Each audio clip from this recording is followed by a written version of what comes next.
welcome to this new video for my channel, The Mental Traveler. I'm Caro Herrera, and today I'm going to be reviewing a movie called Titanic. It was released in 1997 and it was written, directed, co-produced and co-edited by James Cameron, and it stars Kate Winslet, Leonardo DiCaprio, Kathy Bates, Frances Fisher, Bernard Hill, Billy Zane, Bill Paxton, among others. Before I begin though, let me just say that unless you don't know what happened to the real Titanic, this video will be spoiler free, so sit back and enjoy. Set in April 1912, during the brief and ill-fated voyage of the RMS Titanic, this is a story of Rose DeWitt Decatur. She is this beautiful young girl from high society who is engaged to marry a man she does not love, and who feels like she is suffocating, living amidst people who don't really see her at all. She is, of course, a passenger of first class. Rose longs to be free and feel really alive, and her chance to follow her dreams becomes possible when she meets Jack Dawson, a poor painter from third class. The two meet under unusual circumstances and hit it off right away, quickly falling in love. But there are many things standing between the lovers and their happy ending. Among them Rose's possessive fiancé, Carl, and the fact that on the night of April the 15th, Titanic hits an iceberg, dooming it to a watery end. Now Rose and Jack have to fight not only for their love but for their very lives as they try to save themselves while their world comes crashing in around them in a matter of just a couple of hours, the time it took for the Titanic to sink to the bottom of the North Atlantic. Oh, and I should also mention that there is another story running parallels to Rose, which is that of a 90s expedition to the shipwreck that is trying to discover one of the many treasures that went down with the luxury vessel, a beautiful necklace called Le Cœur de la Mer, the heart of the ocean.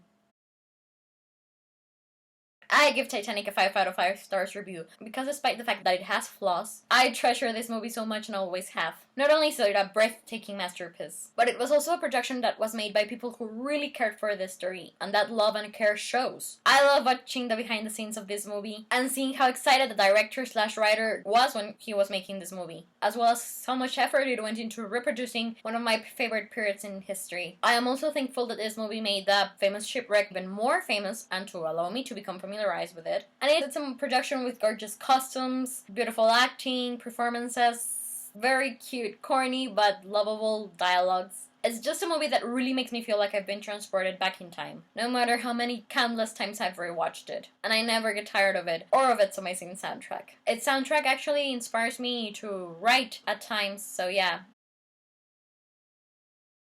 Okay, so I've got a long history with the Titanic. First of all, I can't recall the first time that I watched it, but it couldn't have been in the cinema because I think I'd remember something like that. Also, I'm not quite sure if the Titanic was my introduction to the shipwreck, because I do remember watching on TV a movie that was made in 1996 starring Catherine Zeta-Jones and Peter Gallagher and Tim Curry, also called Titanic, and I was a kid when that was happening, so yeah. But anyways, over the years I've read more than one book about Titanic, but the one that stuck with me the most is A Night to Remember by Walter Lord, published in 1955.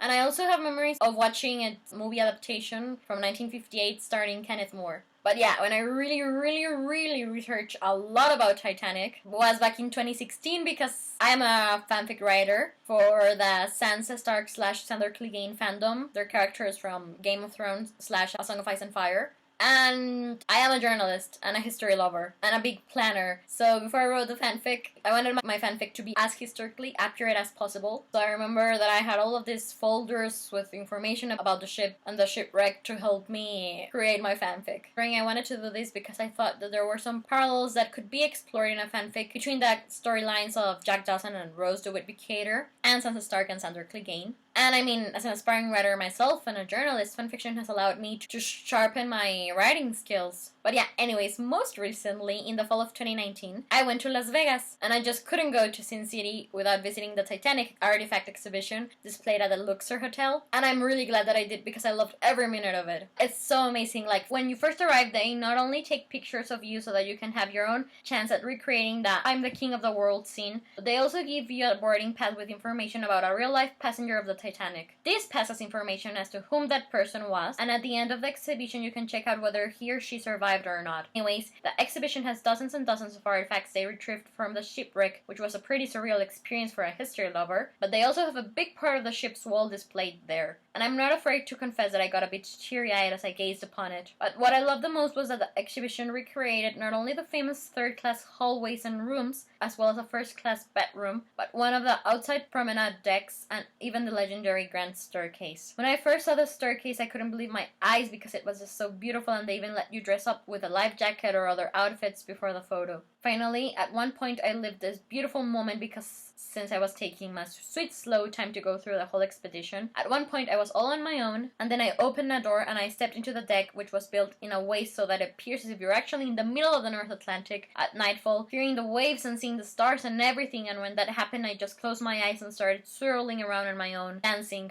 with myself. I know it sounds crazy, and that's probably what the people behind the security cameras thought, but I just wanted to feel as if I was transported back in time to that real Titanic, and it was almost as if I was a ghost or I had just stumbled into Rose's dream at the end of the movie. Anyways, at the end of the exhibition there is a gift shop, and there I bought a famous Heart of the Ocean necklace, as well as a boarding pass in the shape of a keychain. But yeah, for the moment I believe that this is all I have to say about my review for Titanic. Thank you so much for watching this video. Please let me know if you enjoyed it or not, as well as what are your own thoughts and experiences with the famous shipwreck and the movie. In the description box below you can find a link to the film's IMDB page. And well, I'm Caro Herrera, the Mental Traveler, and I hope you have a wonderful day wherever you're in the world. I'll be seeing you soon. Goodbye!